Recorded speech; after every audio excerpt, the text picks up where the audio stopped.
आदरणीय बुवा मदन कृष्ण श्रेष्ठ, जसले मैले समय माग्दाखेरि सहजै स्वीकारेर घरसम्मै बोलाउनु भयो मलाई।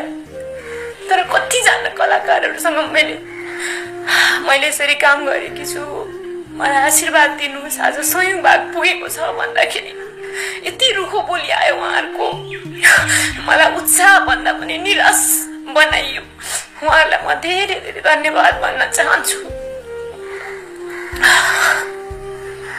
उहाँहरू जस्तो कलाकार जसलाई हामी सिनियर भन्छौँ, जसलाई हामी महान भनेर नाम दिन्छौँ, उहाँहरूले हामी जस्तो आउँदै गरेको र दुःख गरौँ यो क्षेत्रको लागि भनेर अगाडि बढिरहेको कलाकारहरूलाई उत्साह दिने भन्दा पनि हामीहरूलाई गिराउने जस्तो देखियो।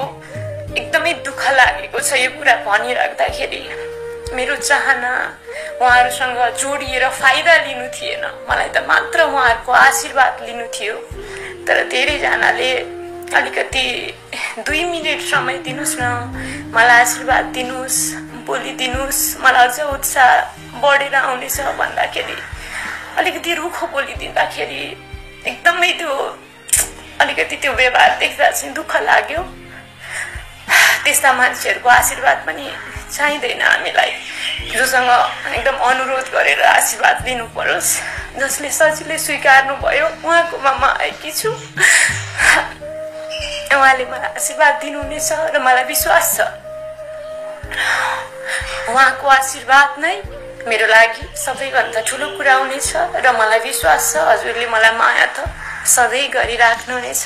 सम्भव भएसम्म आज जतिजनाले सजिलै स्वीकारेर मनदेखि हामीलाई, हाम्रो टिमलाई आशीर्वाद दिनुहुन्छ, उहाँहरूको आशीर्वाद हामी तपाईहरु समक्ष राख्नेछौँ।